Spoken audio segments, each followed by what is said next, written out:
President Trump says he's ready for another government shutdown tomorrow if he doesn't get the immigration reforms he wants. The president said, quote, "I'd love to see a shutdown."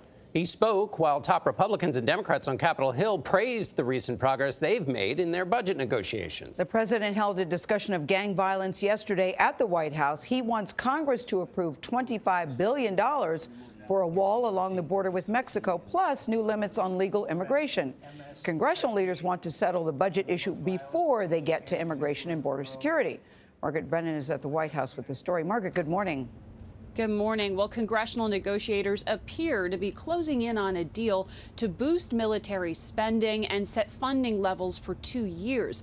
But if this agreement falls through, there's no clear plan on how to keep the government open past midnight tomorrow. I'd love to see a shutdown.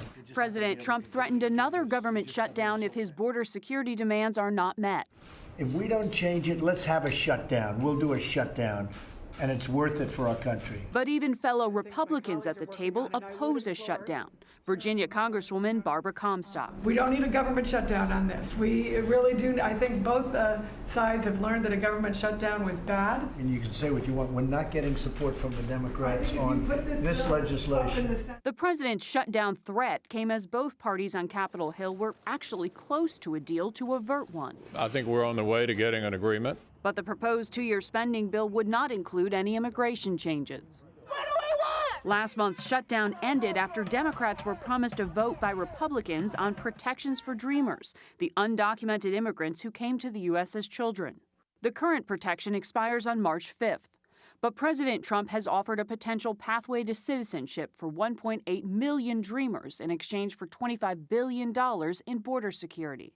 White House Chief of Staff John Kelly questioned why only 690,000 had previously signed up for protection.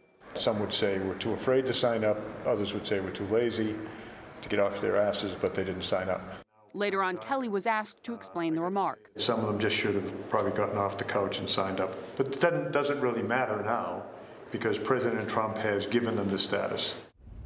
Now, if the president was really adamant, he could veto the plan that both sides are working on if it doesn't include his request for border wall funding. But yesterday, White House Press Secretary Sarah Sanders said, despite what the president had earlier said, the White House is not advocating for a shutdown.